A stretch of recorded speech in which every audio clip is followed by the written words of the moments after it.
to the use of the station. Directional signage to tell you where to go. A route map that tells you all the routes along the R8 station. We also have parking signs, any flat wall signs. Most of them are really identification signs. Needing to hold it up to show you, just to identify the station. But because of the district in which it falls, which is a residential district, you're so limited to signage. We need to get a variance for the additional signage that we have.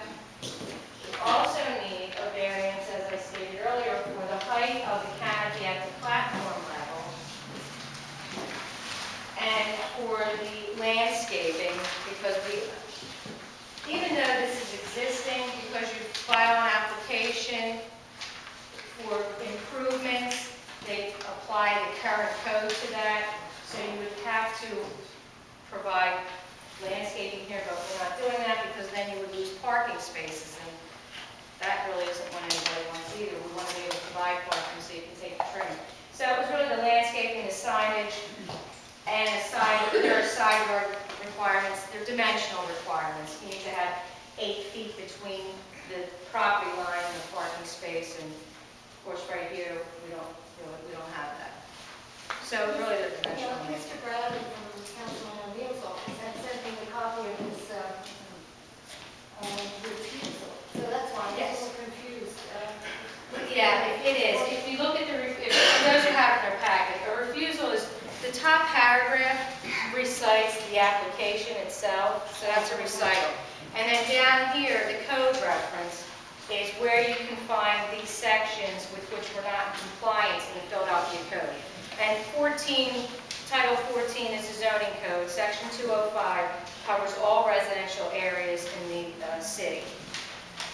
1402 has to do with parking requirements, which require the screening and the landscaping, with which we don't fully comply either. Although there is landscaping there, there's a 10% requirement within the parking lot itself. And in order not to take away from parking spaces, we don't quite meet that.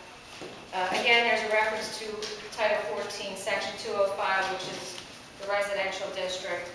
Section 1402, Section 5, which is another parking requirement, which has to do with the minimum side yard parking. And again, those are just dimensional variances we're requesting. And 14205, the residential height requirement, which is 35 feet, and we're proposing 39.8. I know I wrote it down. I can tell you. So in other words, you're going to ask that you don't have to comply with those provisions. Is that the purpose of it? Right. When you go before the board, you say, these are the sections we don't really comply with fully. Can we get a variance from that so we can build the project as we're presenting it to you now, and as the community group has worked with SEPTA to reach this final point, this exceptional project. It was refused, so I don't know if it was refused. What, I thought they were ready to vote on.